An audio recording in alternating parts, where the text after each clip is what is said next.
Assalamualaikum, jumpa lagi lur. Kali ini kita mau obrolin soal belajar ngecat mulai awal hingga finish. Nah, panel yang kita pakai ini helm, dia udah kejemur cukup lama, kena hujan panas. Saya lihat, wah ini cocok kalau dipakai untuk acara kita belajar ngecat. Nah, bahasan kali ini kita bakal bagi menjadi beberapa part.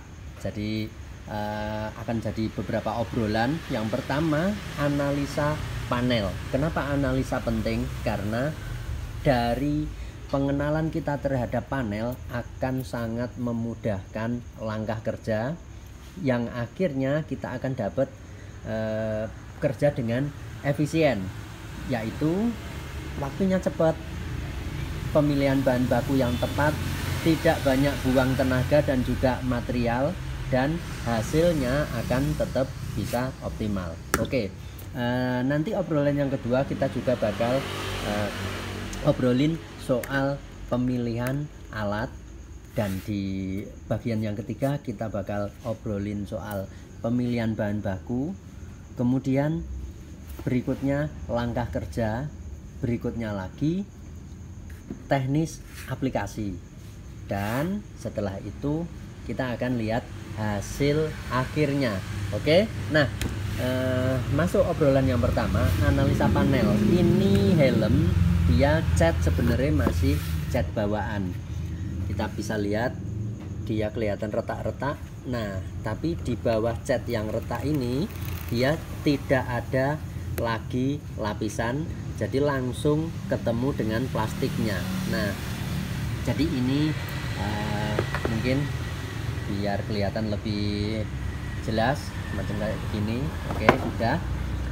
Jadi untuk yang macam begini kita idealnya harus kerok cat yang lama. Kenapa? Ketika cat ini tidak dikerok, dia bakal tetap akan berisiko bikin kerjaan kita ada trouble, ada kendala. Kendalanya apa? Ini cat sudah tampil kayak begini, dia tentunya sudah rapuh, sudah lapuk. Ibarat kayu, dia udah lapuk.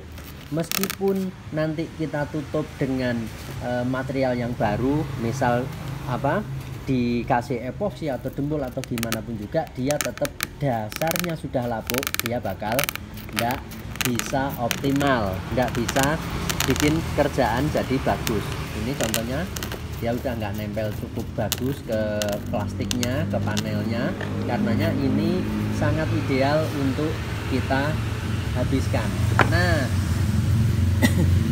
cat ini ketika dia muncul retak-retak macam begini, sangat mungkin sebelumnya dia tidak dilindungi oleh clear coat atau top coat. Intinya secara gampang ini sangat mungkin catnya tidak dikasih pernis, jadi dia langsung cat aja. Karenanya ketika kita menjumpai yang seperti ini, langkah kerja, jadi tahap yang kedua kita obrolin langkah kerja ini akan lebih efisien ketika kita kasih thinner. Jadi contoh ini panel yang bagian ini tadi kondisi relatif sama, terus saya usap pakai thinner PU, akhirnya dia lumer. Setelah lumer tinggal saya kerok pakai kapi bisa, atau pakai apa yang sekiranya dia bisa bikin ngelupas catnya. Nah, jadi setelah kita mengenali panel kondisinya seperti apa, berikutnya kita bisa memilih langkah kerja seperti apa yang tepat, yang efisien, dan juga langsung lompat ke bagian ketiga, pemilihan bahan baku. Nah, bahan baku yang kita pakai untuk ngerontokin cat ini tadi kita pakai thinner PU ecer. Kenapa? Karena ketika dikasih thinner spesial atau thinner yang ya gampangnya kurang keras istilahnya, ini cat ndak mau cepet luntur. Oke, nah langkah teknis kerjanya seperti apa kita coba praktekin. Oke, lanjut.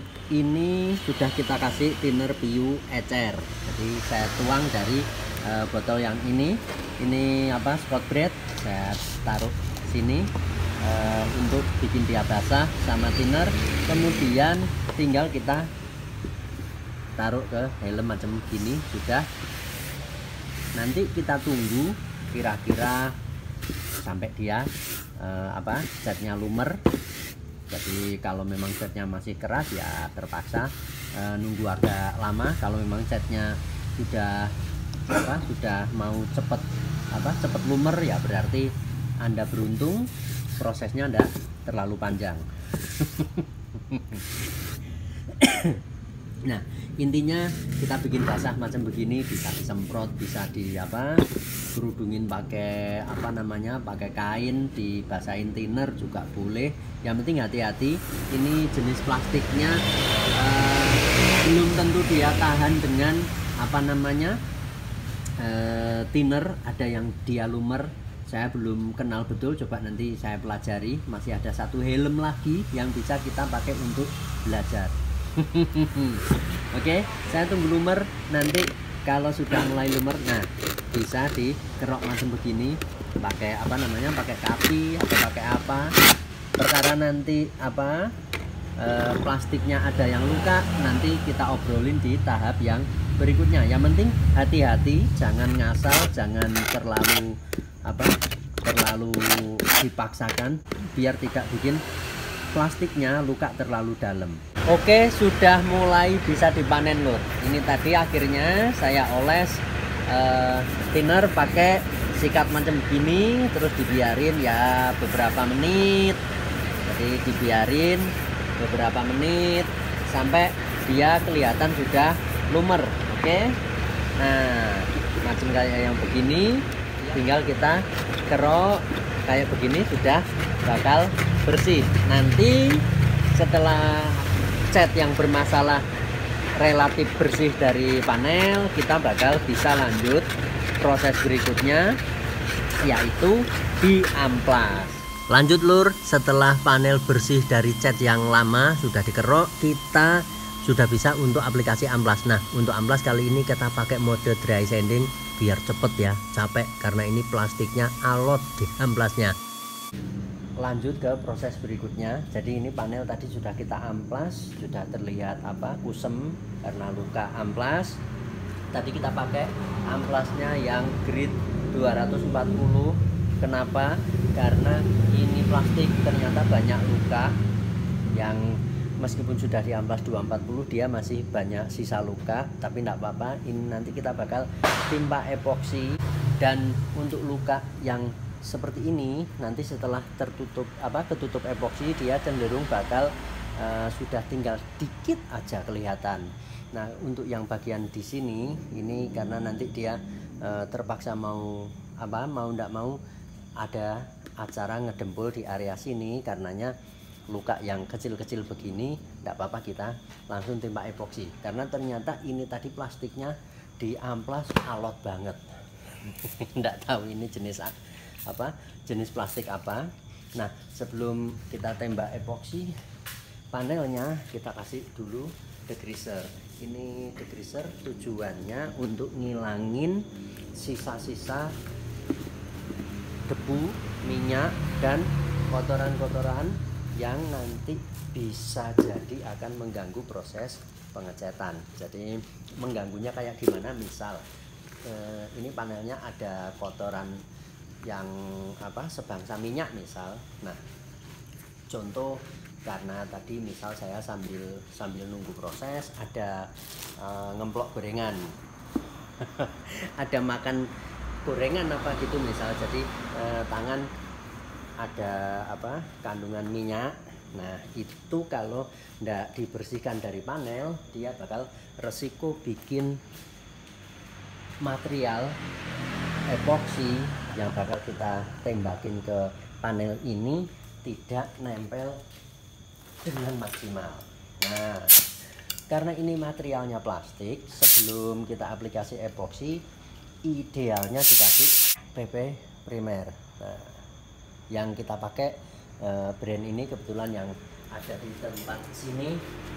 Nah, untuk tujuan kita nembak PP primer ini untuk membantu material yang akan kita tembakin yaitu epoksi bisa nempel bagus ke panel. Jadi ini plastik primer aditif ataupun bahan baku yang bakal membantu material yang kita tembakin ke panel nempel dengan maksimal. Jadi kayak gampangnya ini perekat gitu. Oke, kita bisa timpa tipis-tipis enggak apa-apa, tebal juga enggak apa-apa. Cuman diusahakan jangan sampai mewek. Oke, untuk aplikasi PP Primer ini kita tidak dituntut untuk kasih yang super tebal, itu enggak. Juga sebaiknya jangan terlalu tipis. Intinya adalah harus rata, kenyang, secukupnya. Sudah cukup. Sambil nunggu jeda sekalian kita racik epoksinya lur. Oke, lanjut. Ini adukan epoksi yang sudah kita siapin. Tadi udah dikasih hardener, udah dikasih thinner. Kita saring biar misal ada kotoran atau ada kurang lembut, kita ngaduk, tetap nanti yang nempel ke panel bisa dapat lembut, halus. Jadi ndak malah bikin nambah masalah. Oke lur, ini tadi epoksi yang kita pakai si Nippon ini. Kenapa pakai yang ini? Untuk panel-panel yang model plastik begini saya demen pakai epoksi ya, mungkin ini bisa dibilang epoksi jadul ya. Dia masih NC tapi ini epoksi keras. Jadi terus juga setelah kita coba dia punya daya rekat yang cukup bagus untuk di material plastik maupun plat. Oke, sudah, langsung kita hajar lur.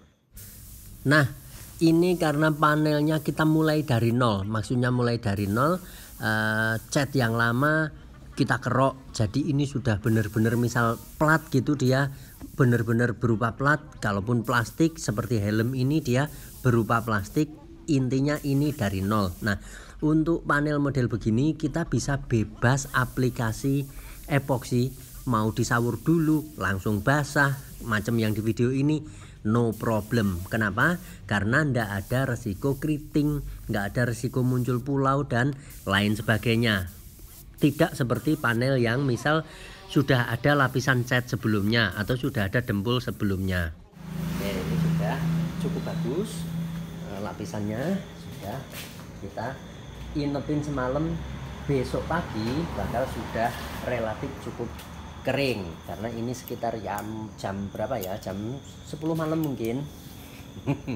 Jam 10 malam, misal besok kita mulai pegang ini kerjaan jam 8 lah, anggap aja dia bakal sudah relatif cukup kering ideal. Oke lur, kita lanjut besok.